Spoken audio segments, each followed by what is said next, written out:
이 새벽에도 오셔서 기도하는 모든 간구가 상달되어지는 은혜의 새벽 되기를 주의 이름으로 축원합니다.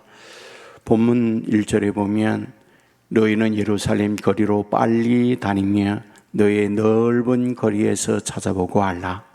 너희가 만일 정의를 행하며 진리를 구하는 자를 한 사람이라도 찾으면 내가 이 성읍을 용서하리라. 무슨 말일까요? 예레미야에게 예루살렘 거리를 다녀보아라. 그리고 진리를 행하고 성실하게 행하는 사람이 있는가 찾아보아라.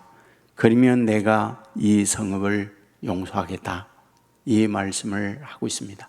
우리가 이 말씀을 보면 어디에서 본 말씀이구나 이런 생각이 들 겁니다.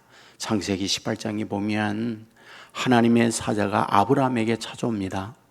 그리고 말씀하죠. 소돔 고모라 내가 멸망하겠다. 그때 아브라함이 하나님의 사자에게 말합니다. 만일 그곳에 의인이 있다면 그 의인을 죄인과 함께 멸망시키겠습니까? 만일 50인이 있다면 어떻게 하시렵니까? 그래, 내가 50인이 있다면 용서하지. 그러면 45인이 있다면 어떻게 할까요? 용서하지. 그리하여 몇 명까지? 10명까지 내려가고 있는 것을 봅니다. 무슨 말일까요? 결국은 그곳에 의인이 없다. 그곳에 멸망받을 자들밖에 없다.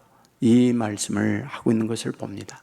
바로 오늘 본문에도 예루살렘, 하나님의 택한 나라, 택한 사람들이 살고 있는 그곳의 성읍이죠. 그곳에 여기에 있는 대로 진리를 구하는 사람, 정의를 행하는 사람, 한 사람이라도 있다면 내가 용서하겠다. 이렇게 말씀을 하고 있는 것을 봅니다. 2절에 보면 그들이 여호와께서 살아계심을 두고 맹세할지라도 실상은 거짓 맹세니라. 그들이 형식적으로 맹세할 수 있다. 그들이 형식적으로 나를 믿는다고 말할 수 있다. 하지만은 나는 중심을 보기 때문에 그 실상은 그들의 믿는 내용은 다 거짓이다 라고 말씀을 하고 있는 것을 봅니다. 그러면 이와 같이 그들을 낱낱이 고발을 하면서 뭐를 말하고 있는 겁니까? 3절에 보면 그들의 얼굴을 바위보다 굳게 하여 돌아오기를 싫어하므로 이와 같이 그들에게 죄의 문제를 책망하고 돌아오기를 원하지만 돌아오기를 싫어했다. 6절에 보면 그들의 후물이 많고 반역이 심하다. 7절에 보면 내 자녀가 나를 버리고 간음하며 창기의 집에 흑다이 모이고 있다. 11절에 보면 이스라엘의 집과 유다의 집이 내게 심히 반역하였느니라. 12절에 보면 여호와를 인정하지 않고 여호와가 어디 계시냐 하나님을 조롱한다. 재앙도 없다. 이와 같이 말하고 있다. 14절에 보면 내가 내 입에 있는 나의 말을 불이 되게 하고 이 백성을 나무가 되게 하여 불살라 버리겠다. 17절에 보면 내가 믿는 견고한 성들을 칼로 파멸해 버리겠다. 19절에 보면 너희가 여호와를 버리고 너희의 땅에서 이방 신들을 섬겼은즉 이와 같이 너희의 것이 아닌 땅에서 이방인들을 섬기게 하겠다 라고 말씀을 하고 있습니다. 자, 우리는 여기서 뭘 발견하게 됩니까? 일단 이 말씀을 받는 사람, 그것은 유다인과 예루살렘 사람들입니다. 누구를 통해서 이 말씀을 하고 있느냐? 하나님의 선지자 예레미야를 통하여 이 말씀을 하고 있습니다. 그렇다면 이런 하나님의 말씀이 이방인들에게도 전해지는 걸까? 그렇지는 않습니다. 하나님의 백성들에게 하나님께서 하나님의 사람을 통하여 말씀을 하고 있습니다. 그렇다면 이 말씀을 통하여 먼저 깨닫게 되는 게 뭘까요? 자신의 실상을 하나님께서 보시고 고발하고 하나님의 사람들을 통하여 이런 메시지, 책망의 말씀을 준다라고 하는 것, 그건 1차적으로 복종의 복이구나라는 거죠. 여러분, 망하는 일로 가면서도 그 누구도 그 길로 가면 망한다는 말을 듣지 못하거나 말하는 사람이 없다라는 것, 그건 저주죠. 여러분, 적어도 이번에 태풍이 몰아치면서 위성을 보면서 태풍의 이동 경로를 보고 태풍의 세력을 보고 미리 대비했기 때문에 어마어마한 슈퍼 태풍이 대한민국을 강타하고 지나갔지만 생각보다는 그 피해가 적다라고 말을 해요. 물론 많은 인명피해가 있었습니다. 하지만 예상보다는 적다, 그런 이야기를 듣게 됩니다. 왜일까요? 그러한 경고를 듣고 대비한 거죠. 그런 경고를 듣고 미리미리 태풍에 대하여 준비를 한 것이 이런 태풍을 피해가 적게 만든 이유였다라고 얘기를 해요. 매우 중요한 거죠. 오늘 우리가 대한민국이 건강하고 장수 시대로 가게 된다는 건 얘기합니다. 국민의료보험 때문에 이와 같이 장수하는 나라가 되어졌다라는 얘기합니다. 국가에서 자기의 출생연도, 홀수연도다. 그러면 그 홀수연도에 기본적인 성인병에 대한 건강진단을 의무적으로 하도록 하고 거기에 대한 미리미리 자기의 건강을 체크하고 치료를 받고 대비하기 때문에 장수하는 나라가 됐다라고 하는 평가를 보게 됩니다. 여러분, 이 얼마나 놀라운 일입니까? 그러니까 하나님께서 하나님의 자녀들에게 자신의 실체를 보고 이와 같이 책망을 한다라는 것, 큰 놀라운 축복이죠. 그런데 여러분, 오늘 본문에서 정말 슬픈 일이 뭔지 아십니까? 21절이에요. 어리석고 지각이 없으며 눈이 있어도 보지 못하며 귀가 있어도 듣지 못하는 백성이요 이를 들을지어다 라고 말하고 있는 거죠. 자, 여기에 어리석고 지각이 없다, 눈이 있어도 보지 못하고 귀가 있어도 듣지 못한다라고 말을 하는 거죠.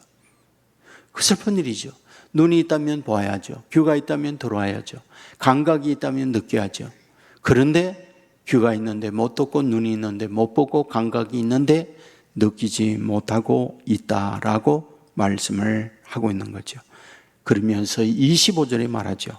너의 허물이 이러한 일들을 물리쳤고 너의 죄가 너희로부터 오는 좋은 것을 막았느니라. 결국 하나님께서는 너에게 더 좋은 길로 인도하기를 원하지만은 문제는 무엇이냐? 그 죄가 하나님으로부터 오는 좋은 것을 막아버려서 너의 인생이 이런 삶을 산다라고 말씀을 하고 있는 것을 봅니다. 여러분, 하나님은 하나님의 자녀들에게 끝없이 외치는 하나님의 마음이 있습니다. 아담아 아담아 내가 어디 있느냐. 이것이 창세기 3장 성경의 시작부터 하는 말씀이잖아요. 그 뜻이 무엇입니까? 하나님께서 아담이 어디 있는지를 몰라 이런 질문을 하고 있는 걸까요? 그렇지는 않죠. 큰 나무 뒤에 숨어 있다는 거 왜 모릅니까? 모든 걸 아시는 하나님이 숨어 있는 아담을 왜 모릅니까? 그런데 왜 아담아 아담아 내가 어디 있느냐 이런 질문을 던지고 있는 걸까요? 그것은 자신의 실상을 바라보게 하는 하나님의 메시지인 거죠. 지금 내가 왜 그 지경이 되어졌느냐, 자기를 보게 하는 하나님의 메시지였던 거죠.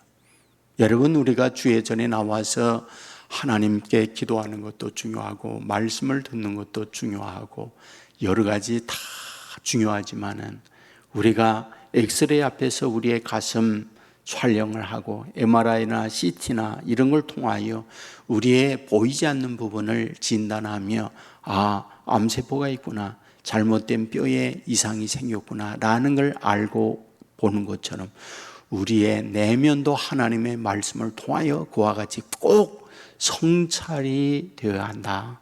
그것이 우리를 건강하게 만들고 치유하게 만들고 살게 만드는 하나님의 방법이다 라고 하는 사실을 꼭 아셔야 돼요. 다시 결론적으로 말씀을 드립니다. 내가 누구냐 하는 걸 바로 아는 것, 이게 그렇게 중요해요. 내가 누구냐는 거예요. 지금 나의 현 주소가 어디에 있느냐는 거예요. 곧 우리의 육체적인 건강 상태를 아는 것도 중요하지만 마음의 상태, 내가 지금 어디로 향하고 있는가, 동시에 또 무엇입니까? 우리의 영적 상태, 내 영혼이 지금 어디 시점에 여기 도달해 있는가, 어디에 있는가, 이런 것들을 바로 알게 될 때 여기서 우리의 몸을 병원의 의사를 통하여 수술로 하고 약 제조를 받아 건강을 회복하는 것처럼 우리도 이런 진단이 반드시 있어야 됩니다. 그럴 때에 그게 희망이고 그게 축복이죠. 말씀을 마무리합니다. 오늘 안타까운 문제가 뭡니까?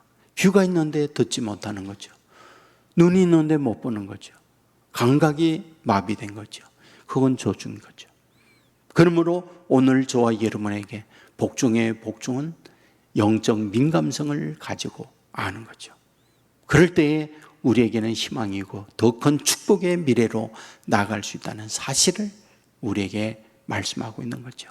오늘 이 아침에도 이런 마음으로 하나님께 나아가 나를 늘 거울 앞에 외모를 보듯이 말씀 앞에서 자신의 내면을 성찰하면서 좀 더 주님께 더 가까이 가고, 영적 문제가 있다면 우리의 내면을 하나님 앞에서 치료를 받고 영육의 강건함을 입고 주의 사랑을 입는 저와 여러분 되기를 주의 이름으로 축원합니다.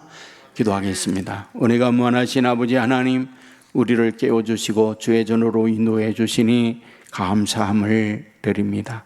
하나님께서 예레미야를 통하여 하나님의 백성들에게 그들의 실체를 고발하고 그들로 하여금 돌아서게 하는 말씀을 주고 있는 것을 보게 됩니다. 그들의 실상을 고발하고 그들의 잘못된 죄악의 파멸이 있음을 말씀하고 있지만 그들이 지각이 없어 눈이 있어도 보지 못하고 귀가 있어도 듣지 못하는 어리석은 자라고 안타까워하고 있는 것을 봅니다. 하나님께서 하나님의 자녀들에게 좋은 것을 주기 위하여 기다리고 있지만 죄악이 하나님의 오는 축복을 가로막았다고 말씀하고 있습니다. 원하없는 것은 이런 말씀들을 통하여 우리의 내면과 영적 상태를 진단하는 자녀들 되게 하여 주옵소서.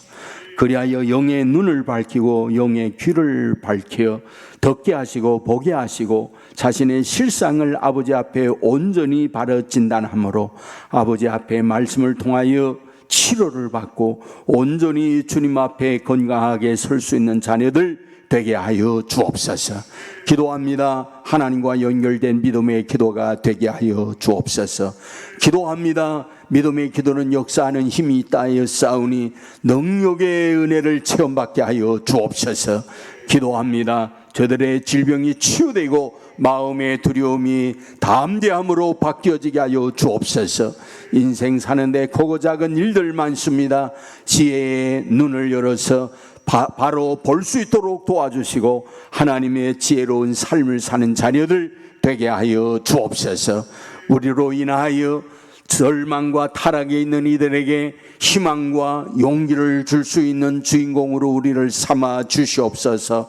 우리 때문에 세상이 구원받게 하시고 잘못된 길로 가는 이들이 구원의 길, 좁은 길, 생명의 길로 인도함을 받게 하여 주시옵소서. VIP 축제를 계획하고 있습니다. 많은 VIP들이 축제로 돌아와 구원의 역사가 이루어지게 하여 주옵소서.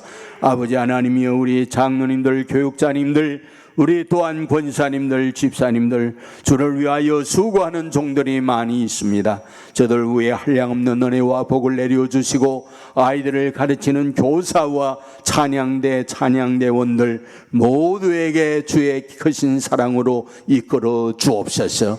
목장을 여러 가지로 목양하며 힘들어하는 우리 목자님들, 하늘의 은혜와 복과 성령의 능력을 그들에게 덧입혀 주옵소서. 내일부터 추석 연휴가 되어집니다. 오고 갈 때에 안전케 하여 주옵시고 있는 곳에 주의 사랑과 은혜가 주의 종들을 통하여 흘러 넘치게 하여 주옵소서.